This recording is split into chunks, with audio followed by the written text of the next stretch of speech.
почитувани граѓани и секако, како по навика, помалку почитувани пратеници, председателе. 15 дена разговараме за ребаланс на буџетот. Паралелно со истово, течеа некои побитни, можеби, настани по комисиите, како Законот за државјанство и Законот за лични карти, ама тенденцијата и целта е остварена, да бидеме што по-ирелевантни, да немаме гледаност, да сме машинерија на 3 копчиња од цели на извршната власт. Па ајде да позборуваме за ребаланс на буџетот. Јас не сум економиста и не би требало да зборувам многу во детали, меѓутоа сум доволно писмена да можам да читам релевантни извештаи. Зборувам за индексот за економски слободи на Македонија 2021 година. За информација, зборувам за индексот за економски слободи на Македонија 2021 година. За информација, колеги пратеници, победивме. Пред Руанда сме. Резултатот за економска слобода на Македонија е 68,6, што ја прави незината економија 46-та по слобода во индексот за 2021 година. Неговиот вкупен резултат е намален за 0,9 поени, пред се поради падот на слободата на трговија.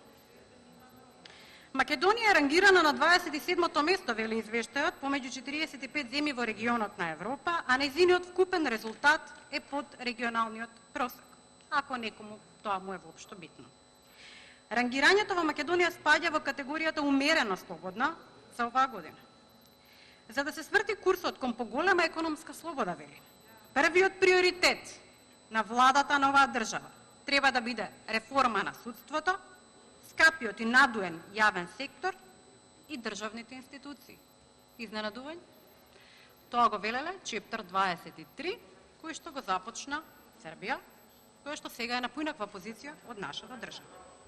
Постигнувањето на друга цел, промовирање на странски директни инвестиции во извозно ориентираните индустрии, ќе се охрабри со посилно спроведување на антикорупцијските статуси. Председателе, ако може само малку мир, затоа што зборуваме во исто време 10 пратеника, па може да дојдете на микрофонот, ќе зборуваме сите заедно. Ве молам да изслушаме колешката. Не мора, слушајте нешто друго, јас ќе си читам.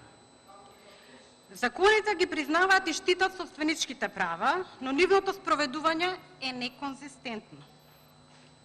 Извршувањето на договорите, вели, е нерамномерно. Уставот дефинира независно судство, во што не сме баш сигурни согласно последниве денови, но страда од непотребна извршна контрола.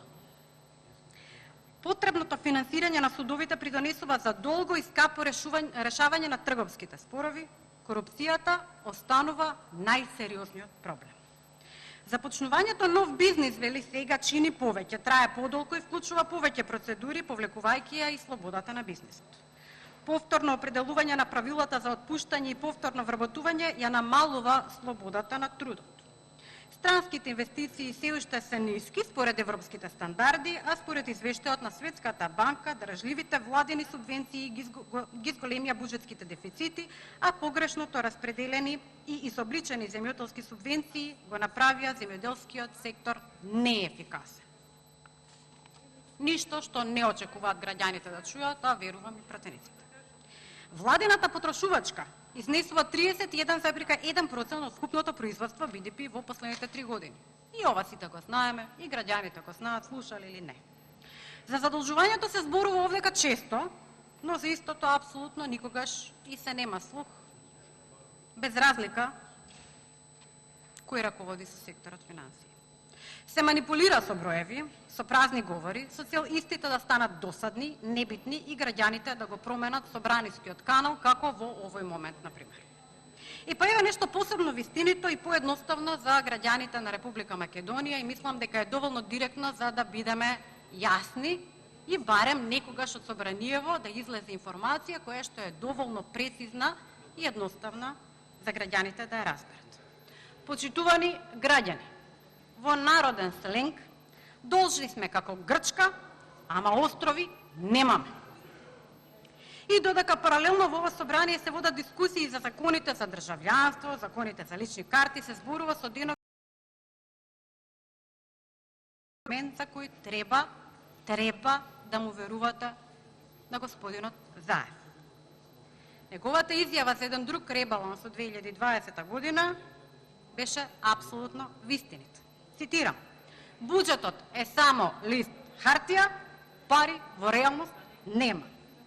Сега, бидејќи хартијата може да трпи се, а очигледно според парламентарното мнозинство и граѓаните можат да трпат се. Па да ги поставам истите прашања, поставени баш од оваа говорница во 2013 година од тогашен член на опозицијата, сегашната власт. Дали во Македонија живеат најсиромашните граѓани во Европа? Да. Дали во Македонија има најлоша патна инфраструктура? Да. Дали во Македонија има најлоша железничка инфраструктура? Да. Дали си има најголем број сиромашни граѓани? Да. Ајде новите прашања од 2017 актуелни. Дали Македонија е најнеспособна во справување со ковид кризата? Да. Дали во Македонија од лошото образовно решение наречено Кембридж, кое што го користат повеќе од 120 држави во светот и илјадници образовни институции, решивме да го подобриме со образовен модел мила на сила? Да. Дали според сите меѓународни извештаи ние сме држава на криминал и корупција? Да. Дали сме ние држава во која што на големо се практикува политички прогон? Да. Дали оваа држава на политички прогон во последните 4 години има пресуди за затворски казни, односно политички затвореници, кои тежат повеќе од 350 години? Тоа е повеќе отколку во целокупниот 10 годишен мандат на ВМРО ДПМН, додека се суделе тешки криминали и убиства. Среќна ни нова 49-та. Ние, 120, сите ние, никого од овде не лажеме. Одлучуваме за човечки животи, одбрани сме за голорака да браниме животи. Иако е јасно дека браниме животи онака, колку да се преживе, а макар и извалкано, понижено и бедно со реформите кои што ги донесовте. Пратеници на копча, така не викате. Ние сме тука да ја браниме државата, а не за од неа да правиме плантажа на марихуана. Ова е денеска држава на казина, криминал и дрога.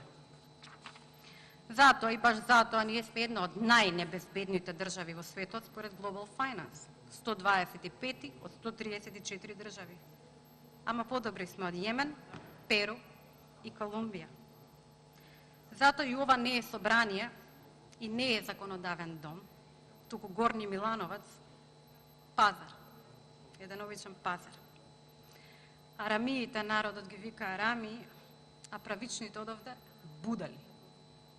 Па да не заборавиме колку се зголемија и давачките, акцизи, данок не имат, придонеси за здравствено и пензиско, прогресивен данок, воведен, подложен. А животот, а потрошувачката кошничка, а храна, а бензин, а деца. И додека се собира арач, се брка од работа, се суди по принцип калив те тужи, калив те суди, бесрамно се плячка, се сади марихуана, кој каде сака, треба да му се верува на господинот Заев. Ребалансот е само лист хартија, парите се во марихуаната, џабе зборувавме 15 дена. Ќе благодарам.